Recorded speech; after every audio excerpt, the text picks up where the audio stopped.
ایک خوش الحان آدمی سارنگی بجایا کرتا تھا۔ اس کی آواز پر مرد و عورت بچے سبھی قربان تھے۔ کبھی مست ہو کر گاتا ہوا جنگل سے گزرتا تو چرند و پرند اس کی آواز سننے کے لیے جمع ہو جاتے۔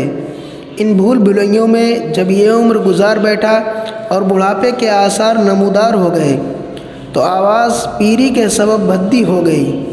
عشاق آواز بھی رفتہ رفتہ کنارہ کش ہو گئے اور نہ ہی اس کی سارنگی میں سوز رہا۔ اب وہ جدھر سے گزرتا تو کوئی پوچھنے والا نہ ہوتا۔ نام و شہرت سب رخصت ہو گئے۔ ویرانی اور گمنامی میں فاقے بر فاقے گزرنے لگے۔ اس پر بے کسی کا عالم تھا۔ خلق کی اس خود غرضی کو دیکھ کر ایک دن بہت مغموم ہوا اور دل میں کہنے لگا، اے اللہ، جب میں خوش آواز تھا تو مخلوق مجھ پر پروانہ بار گرتی تھی اور ہر طرف میری تواضع ہوتی تھی۔ اب بڑھاپے کی وجہ سے آواز خراب ہو گئی ہے تو یہ ہوا پرست اور خود غرض لوگ میرے سائے سے بھی گریزاں ہو گئے ہیں۔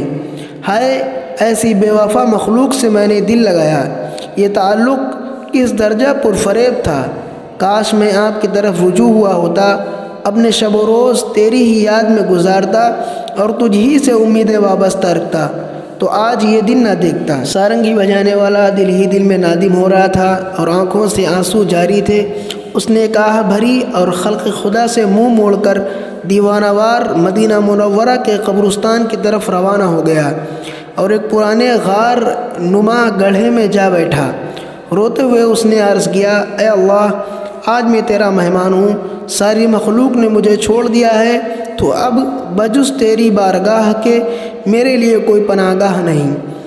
اے اللہ، آشنا بیگانے ہو چکے، اپنے پرائے ہو چکے، اب سوائے تیرے میرا کوئی آسرا نہیں۔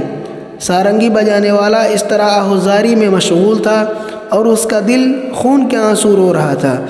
بارگاہ الہی میں اس کے یہ ندامت کے آنسو قبول ہو گئے۔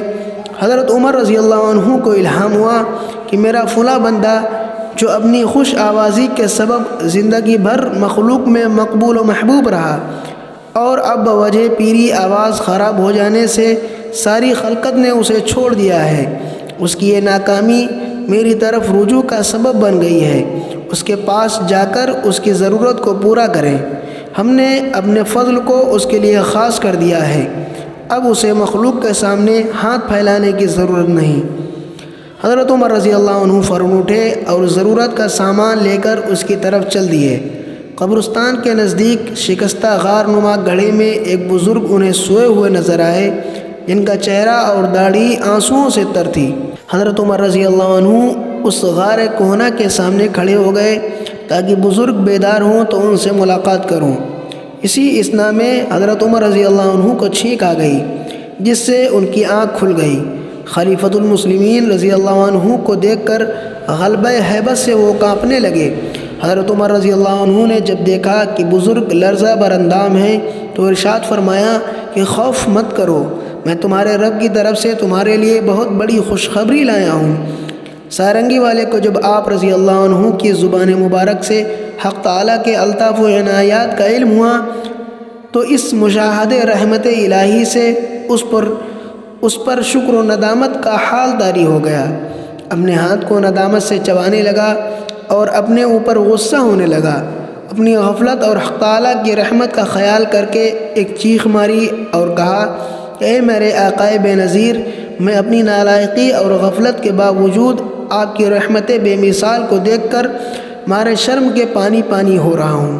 جب سارنگی والے بزرگ خوب رو چکے اور ان کا درد حد سے گزر گیا تو اپنی سارنگی کو غصے سے زمین پر پٹخ کر ریزہ ریزہ کر دیا اور اس کو مخاطب کر کے کہنے لگے کہ تو نے ہی مجھے حق تعالیٰ کی محبت و رحمت سے دور رکھا تھا، تو نے شاعرائے حق سے میری راہزنی کی تھی، تو نے ہی 70 سال تک میرا خون جگر پیا، یعنی تیری ہی وجہ سے لہو و لعب اور نافرمانی کرتے کرتے بوڑھا ہو گیا۔